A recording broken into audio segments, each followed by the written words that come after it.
Okay, so in this lecture, we shall be looking again at E functions, but from a totally different perspective, which only became possible, let's say, since 2000. And also, well, there are a number of elements in it which are also going to be important for the story on G functions. Well, before I start, let me remind you of some of the things we discussed yesterday. For example, the definition of an E function, in case you forgot. Here you see it displayed once more. So what was an E function? Well, basically it was a function which is given by a power series expansion, and this power series expansion looks very much like an exponential function, with the difference that you have these AKs there, and there are a number of conditions on the AKs.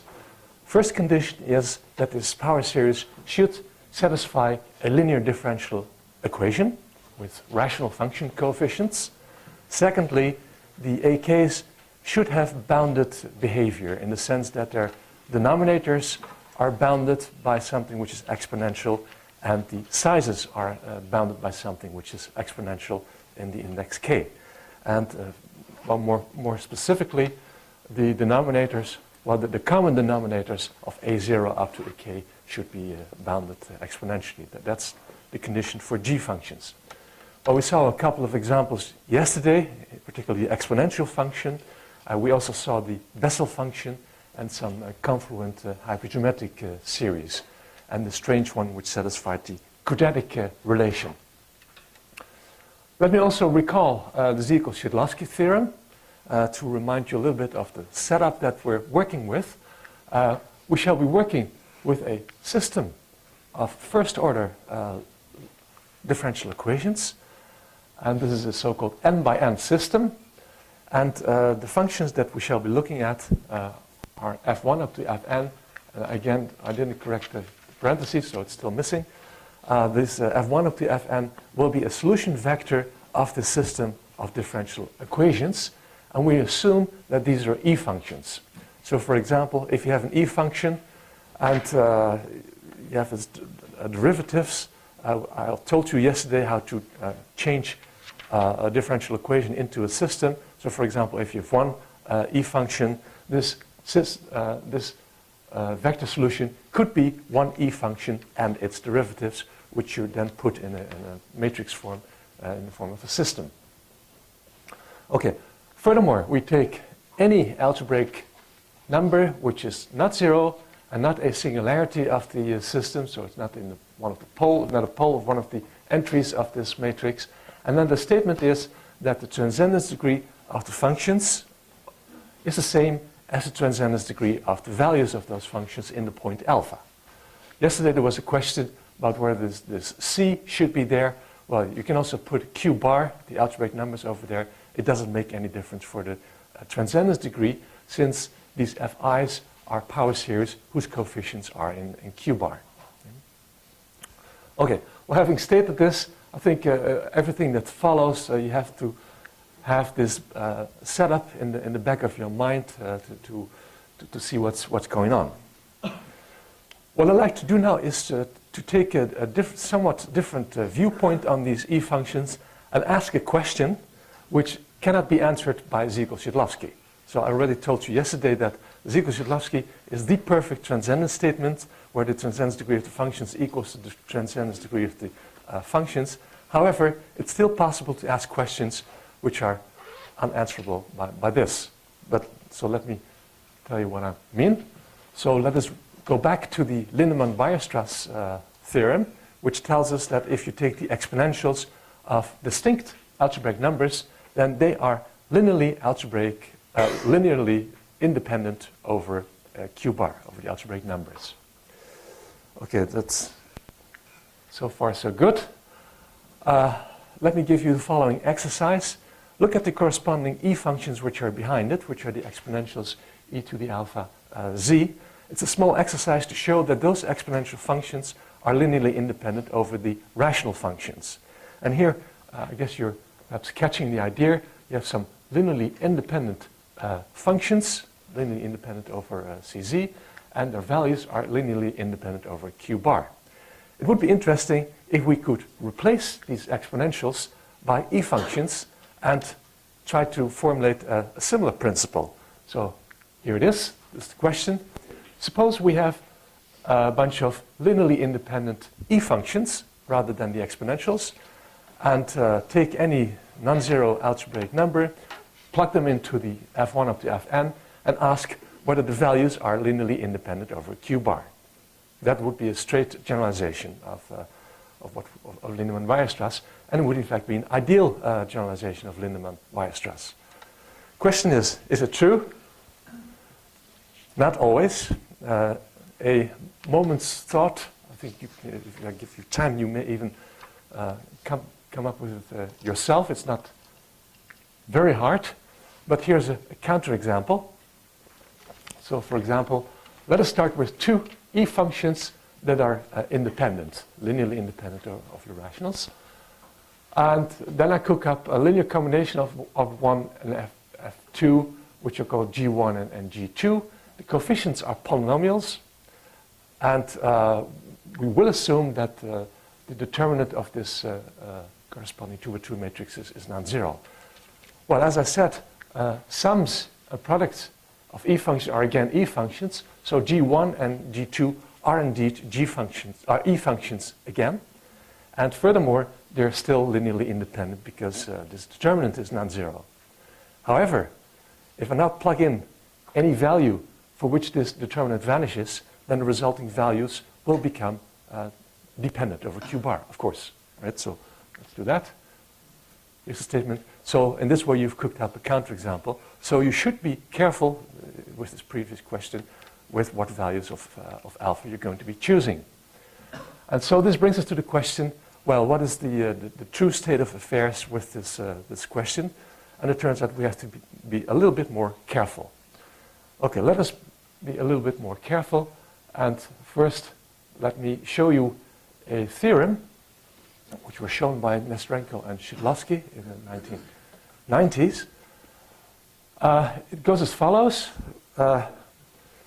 In the question that I asked, I took any e-functions without requiring them to be a vector solution.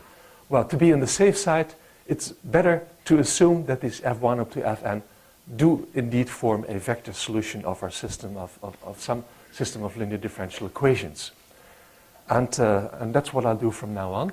So let f1 up to fn be a solution of this first order system.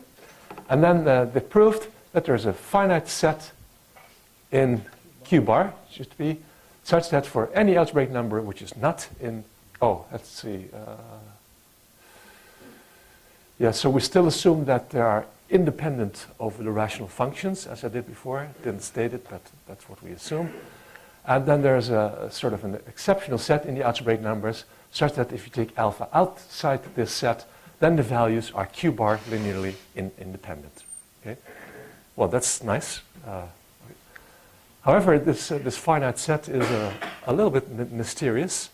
In fact, it's in principle you can compute it, but it's extremely hard to do it. In order to compute this set S, you have to be aware of the complete differential ring, which is generated by the f1 up to fn. You have to be aware of all possible algebraic relations, functional relations that exist between f1 up to fn, before you can even think of computing this exceptional set S. So it's a mysterious set which is very difficult to compute in many cases. So, well, it's a nice theorem with the problem that you don't know what S is precisely. That's a slight drawback. So this was the state of affairs, and this question remained more or less.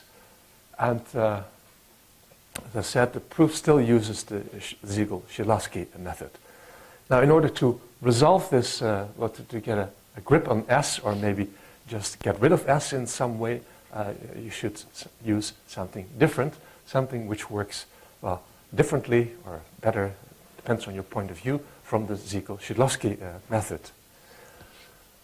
Okay, then the theorem that I want to discuss basically in this lecture is the following theorem. It says that if you take a vector solution of your first order system of equations, you take any algebraic number and you suppose it's not zero or a singularity, then the statement is that any q-bar linear relation between the numbers are a specialization of the functional relations between the functions. So if you find a numerical relation with algebraic coefficients between the function values, then I know for sure that there is a functional relation between the functions, such that if I plug in z as alpha in this relation, I will get this numerical relation back. Right? And this is sort of the ideal situation. And you also see now that this set S, which was the mysterious set in the Nestorenko-Szydlowski theorem, has now simply become a set 0 plus the singularities of the differential system. Yeah? So that's an improvement, I would think. It's also, well, it's a thing that I proved in 2004. And, well, this morning Matt was discussing, well, precisely, I would say, the analog, which was called the ABP criterion, where you have these positive characteristic functions, and where numerical at t is theta relations basically come from functional relations. So this is the precise analog, and it also has the same here, by the way, I noticed. So this is more than a coincidence, you might say. There are several corollaries to this statement. Perhaps I should say that the only difference is that in the ABP criterion, you're required to substitute one specific value, namely this t is theta. Of course, work in progress is going on where this is generalized, as I understand it. But here, it's possible to take any choice of specialization. Okay, there are several corollaries. For example, if the functions f1 up to fn, if they are linearly independent over the rational functions, then their values are always linearly independent over q bar, which is good. And at the end of this lecture, I shall give a sketch of a proof of this using some principles that I developed during the lecture.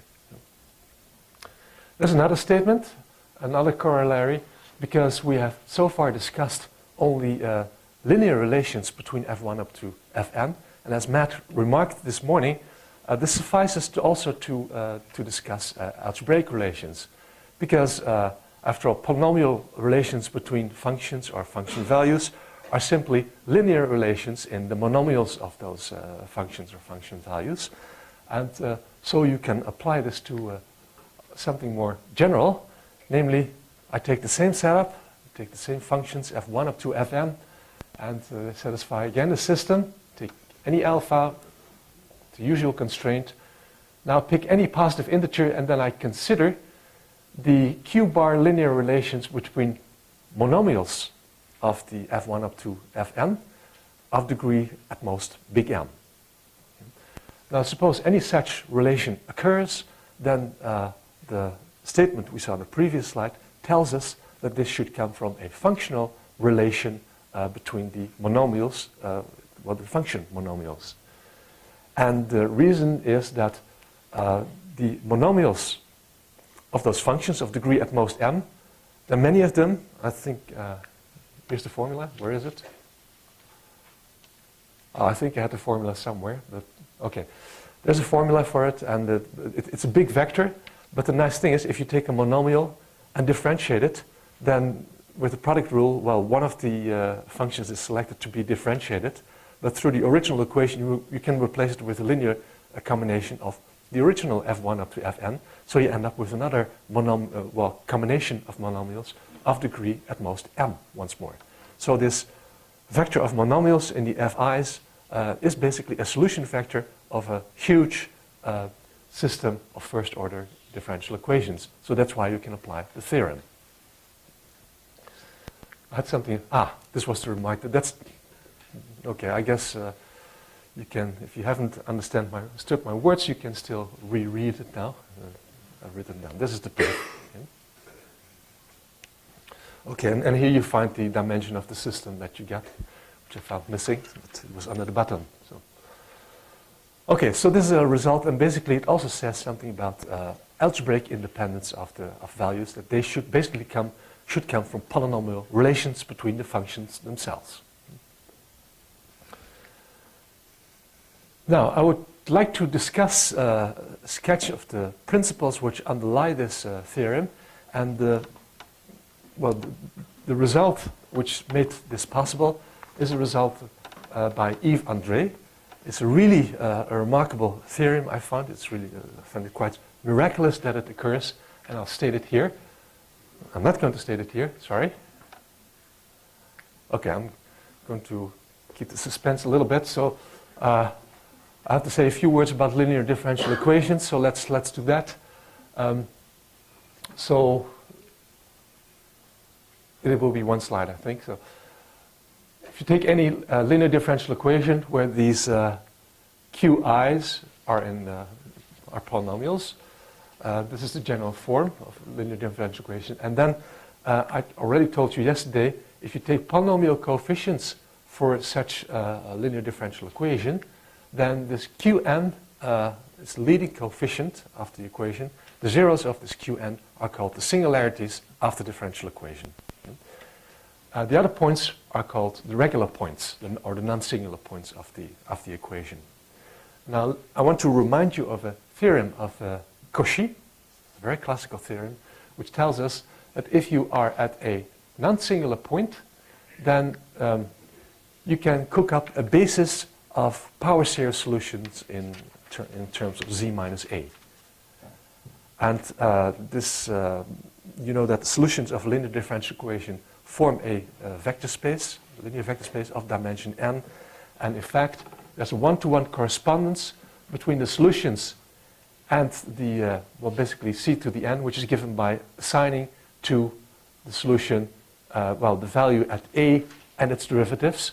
And then this correspondence is 1-to-1 if you're sitting in a non-singular point. This makes sense, of course, because if you prescribe the derivatives, the first n minus 1 derivatives at the point a, then through this differential equation, the value of the nth derivative at a is determined because this qn a is not 0. And by recursion, you can then get the n plus first derivative, n plus second derivative. So you see that these values really fix the power series solution at that point. So that's why this correspondence is 1-to-1. Okay, so there are also these singularities. And I want to pay special attention to one sort of singularity. The thing is that Cauchy's theorem tells you that if you are at a regular point, you have a basis of holomorphic solutions. Yeah? Well, the converse need not hold. It is possible that at some point you have a basis of holomorphic solutions, whereas the differential equation has a singularity. And we'll see a number of examples of that. And okay, well, this is fine. So it may happen that you have a singularity despite of the fact that at some point you have a basis of solutions. This may happen, for example, if all the holomorphic solutions at z is a have 0 at the point a. And if you think about it a little bit, then you must have a singularity there. Because if all the solutions have 0 at the point z is a, then if you apply this correspondence, you see that ya is going to be 0. Sorry.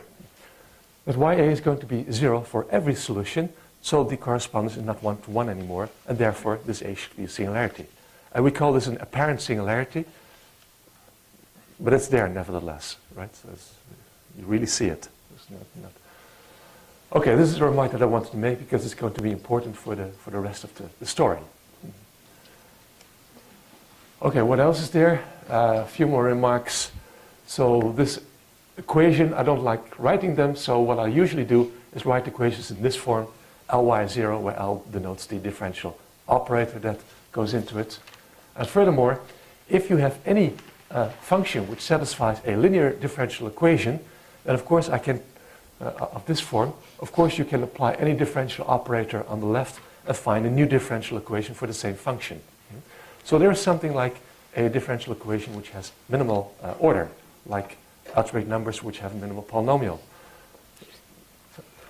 Well, that's why you have the concept of a minimal differential equation. That's the equation of the least order, which is satisfied by this f. And now one remark. You know that with polynomials, they form principal ideal domain. So, and the same goes for the differential operators. If you look at, they form a principal left ideal domain. So, which means in practice, if L is a minimal differential equation, then if you take any differential equation which is satisfied by F, then this L1 should be the original minimal one where you have applied another extra operation to it, which is completely similar to the minimal polynomials for algebraic numbers. Okay, so this is the background that I wanted to give you, and we're going to be using it. In particular, the concept of minimal differential equation is going to be very important. Okay, let me now state Andre's theorem. And this, this refers a little bit to what I said yesterday. We saw the examples of E functions, and, well, maybe you didn't wonder, but I always wondered that if you see a differential equation of an E function, then it has only singularities at z is 0. And you might wonder if this always holds. Well, this is precisely the answer that is now provided by Andre's theorem, namely that if you have an E function, then it will satisfy a linear differential equation which has z is 0 as its only finite singularity. So I was very much struck when Andre found this theorem. I've been trying to prove it for some time. I couldn't do it, and then here it was. And what's even more remarkable, if you have the proper background, then the proof is not very difficult. So I will do this in the fourth lecture. But let us now see what the consequences of this theorem are. Before I do that, I should make a remark. You have a very strange situation here. I recalled the E function definition on the first slide. And there you had two ingredients. You had the differential equation and you had the arithmetic conditions on the coefficients. And now it turns out that apparently these the two conditions, arithmetic condition and the differential equation condition, are so strong that you can assert that this function f should satisfy a linear differential equation of this particular type, which is very strong. So in a sense, it means that arithmetic information which you have on your power series influences the analytic behavior or the analytic properties of your function. And this is a theme which is going to occur several times more. So, but I'd like to point it out here very explicitly. Okay, I always wonder what's on the next slide. One remark is that this equation that Yves André has here need not be the minimal differential equation. So that's something to be distinguished. Let me give an example. If you take the function z minus 1 times e to the z, that certainly is an E function. But it's not an E, well, of course, it's a little stupid to look at it. If you're interested in Zen-Trenders, you just take e to the z instead of z minus 1 e to the z. But according to the definition, z minus 1 to times e to the z has equal rights. It's also an E function, so we should consider it. It satisfies, as you can easily check, this linear differential equation of order 4, and you see a singularity at z is 1. Right? Well, we know that the space of solutions is holomorphic, because it's spanned by that. So this is really an apparent singularity, which you see coming up here. Yeah? Well, from first-year calculus, you also know that this equation is a solution of a differential equation with constant coefficients, and I've reproduced it here, which is this one. And this would be the equation which is referred to in Andre's theorem. So there's a slight subtle difference between this thing and the minimal equation. And so, for example, well, strangely enough, you can factor this equation into something which contains this operator. Okay, there's a corollary that I would like to prove, since it's so very surprising. Namely, the corollary of this theorem is that suppose you have an E function which has rational coefficients, as opposed to the, and suppose that it vanishes at the point 1.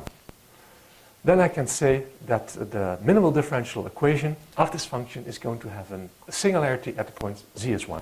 So you have here an even stranger situation. If this function has a 0 at some point, then this forces, that's just something numerical basically, but it really forces something on the differential equation which is satisfied by f. This is something you never see in analysis, but you do see it with e functions. Okay, now what I'd like to do is sketch the proof, but of course, well, you see the example here again. This is an e function which vanishes at the point 1, and there you see z is 1 as an apparent singularity, which is an obvious example, and it always works like that.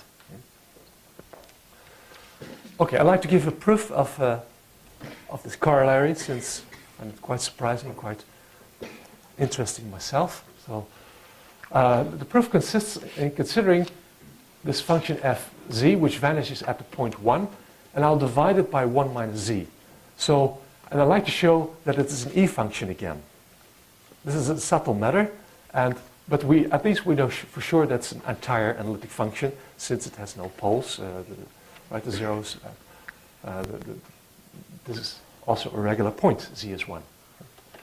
Okay, let's go to work. Suppose that this function f has a power series expansion which looks like this, and we'll assume that fr are rational functions because that was the condition. F should have rational coefficients, so the FRs are in Q. And furthermore, you always have this r factorial as you should have with e functions. Okay. Now we divide by 1 minus z, and if you do that, you can expand 1 minus z into a power series, multiply the two power series. We get a new power series, which I like to describe in this way. So it suggests an e function, but we're not quite there yet because we have to show that this gr satisfies all the conditions of a g function. Well, what is this gr? Well, it's very easy to compute. Gr is simply r factorial. That's to compensate for this one. And here you see the summation of those coefficients. That's because you've multiplied with a geometric series. Okay. Now we have the task to prove that this gr satisfies the conditions. For example, how about the denominators of these numbers? Well, r factorial is going to cancel k factorial, so we don't have to worry about factorials. So it turns out that the denominator of gr comes from the denominators of the fk, and we know that those were exponentially bounded. So that's fine. And that's what we say here. Yes, I needn't have put this bar here. Okay, so we know that the FRs have bounded common denominators, and the sides are also bounded. And so the denominators of the GRs are okay. Second thing we have to check is whether the absolute value of these GRs are also exponentially bounded. And there we have potential trouble. So they should be exponentially bounded by something like c to the r. So here's potential danger, because you have this r factorial, which is certainly not bounded by c to the r. Okay? So that's a problem, and the question is how to estimate this. Well, in general, this certainly won't work. However, we are given the information that f has a 0 at the point 1, and we're going to be using precisely that. So recall that gr was this, and to estimate this absolute value, we simply use the fact that f1 is equal to 0, which means that this summation gives us 0. What you see here is the beginning of that summation, and what I'll simply do is replace it by the end of the summation, since they're the same in absolute value, because they add up to 0. So we can replace this by the summation for all k's bigger than r, and we have the same value. That's the trick, and the nice thing, this you can estimate, because the k factorials are all bigger than r factorial, and you can easily estimate it by, well, I'm being very rough here, which is okay, and we can estimate it by k minus r factorial, and fk's are exponentially bounded by c to the k. You get a series like that. It's not very difficult to show that this is bounded by c to the r times some constant which comes from this factorial series. And that gives us an estimate for the GRs, and we see it's exponentially bounded, right? Which is good. And observe that we have heavily used this fact, and observe that to show that this f divided by 1 minus z, we also heavily use the fact that the coefficients are in Q, because here we have one single estimate, which we have obtained. And if these FRs would have been algebraic numbers, we would have had to do the estimate also for the conjugates. But there you have danger, because if you take the conjugate coefficients of the FRs, this needn't have happened. Right? So that's why it's essential to have coefficients in Q. So there are some subtleties which underlie this proof. Okay, so this is an E function. Now, let's finish the argument. What have we got? So this was the remark I made. We know that this is an E function, so by Andre's theorem, we know that it will satisfy a linear differential equation with z0 as the only singularity. So no singularity at z is 1. Okay. Well, the minimal differential equation of this function, the solution space of that will be a subspace of the solutions with the equation given by Andre. So it will consist of holomorphic functions. So the minimal equation of this has a space of solutions which consists of analytic holomorphic solutions around z is 1. Okay? Now there's a very easy way to go from the differential equation for this function to the original minimal differential equation for f, namely by multiplying these solutions with z minus 1, all of them. And this gives us a space of solutions of the minimal equation for this. And since we got the solutions of them by multiplication of all holomorphic solutions by z minus 1, this means that the minimal equation of f is going to have a space of solutions which all vanish at the point z is 1.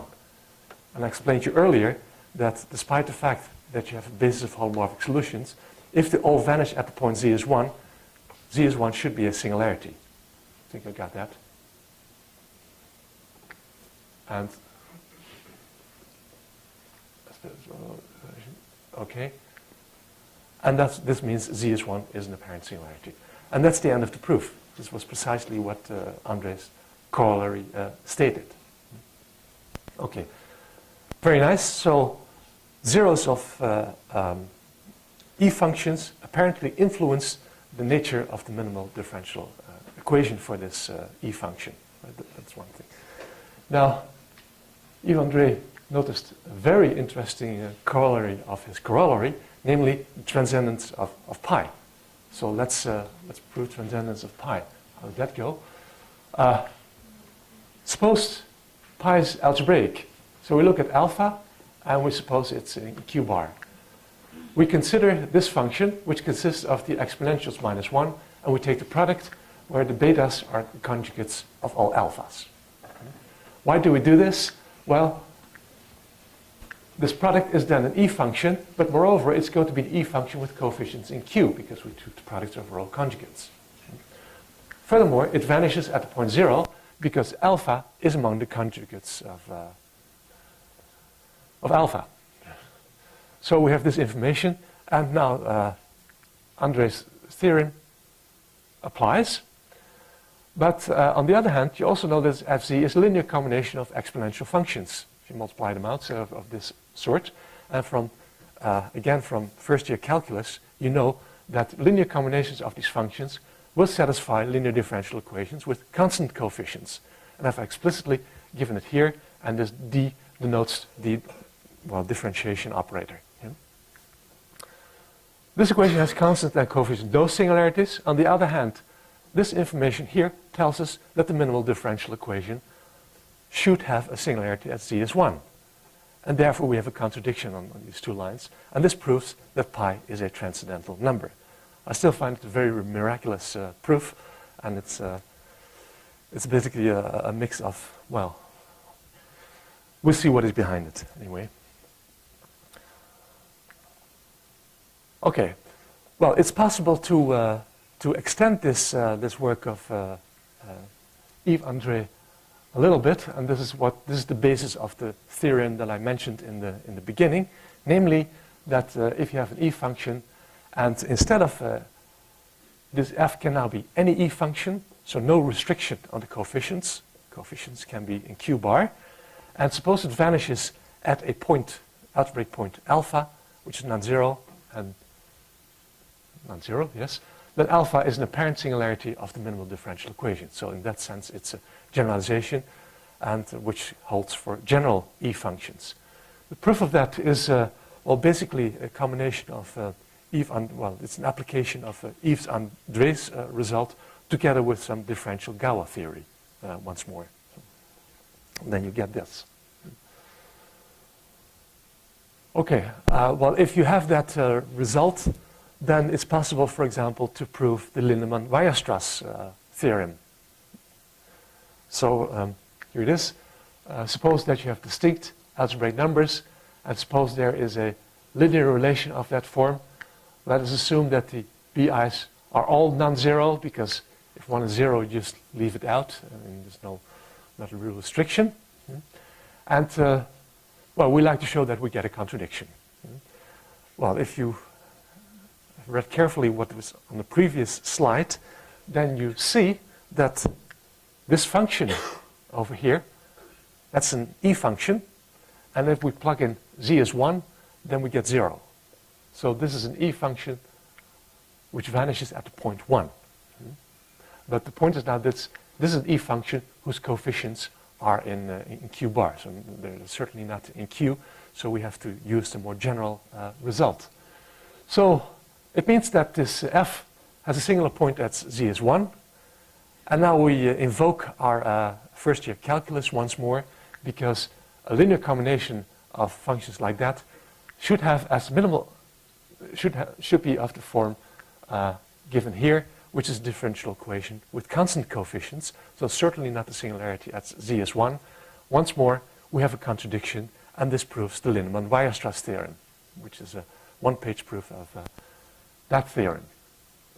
Well, once you get the knack of this, the idea, then life becomes quite simple. You can start to generalize everything. So, for example, let's go to the original theorem that I mentioned in the beginning, namely linear relations between values of E functions. So here it is. Suppose you have this vector solution of an n by n system, and suppose that they are linearly independent. Well, in the theorem in the beginning, it was said that numerical relations follow from functional relations. I will simplify things here a little bit and assume that the functions are linearly independent. Okay, so we take any non-zero algebraic number which is not a singularity of the system, and we suppose that does exist a linear relation over Q bar. Okay. Now, if you paid attention with the last slide, it's clear how to proceed from this point onward. Namely, you simply construct polynomials P1 up to Pn with the constraint that they have the correct values at the point alpha, and such that the minimal equation for the differential equation of this linear combination does not have a singular point at z is alpha. Okay, so first of all, you should be able to get a contradiction in this way. So if you have this fz and you have a linear combination like that, where the polynomials at the point alpha are the bi's, then this is a function which specializes at alpha to this value here, which is 0. So this function has a 0 at the point alpha.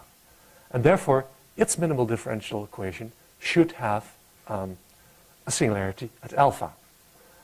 On the other hand, always, whatever the choice of the pi's is. On the other hand, you see that this is a very mild restriction. You only insist something on the values of the polynomials, but for the rest you can take any polynomials you like. So there's a tremendous amount of freedom in choosing these polynomials.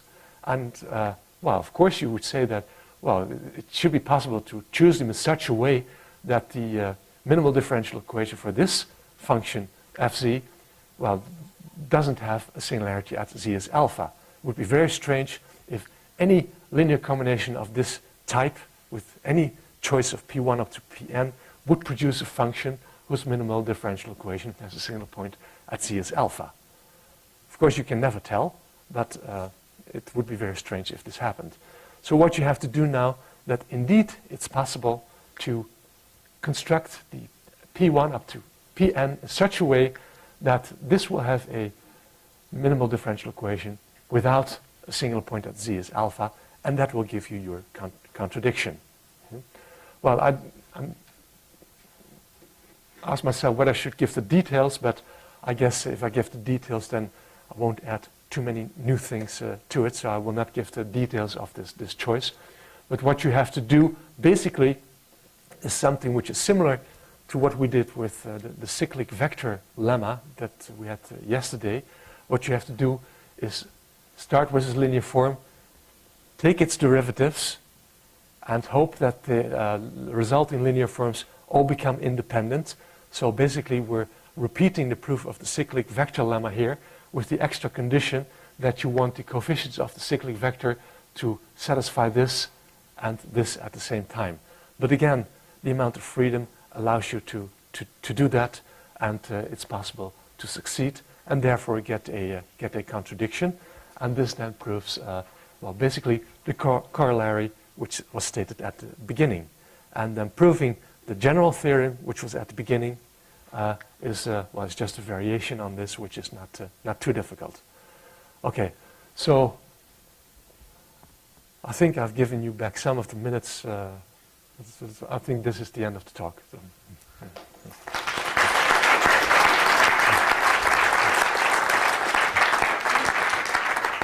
I may need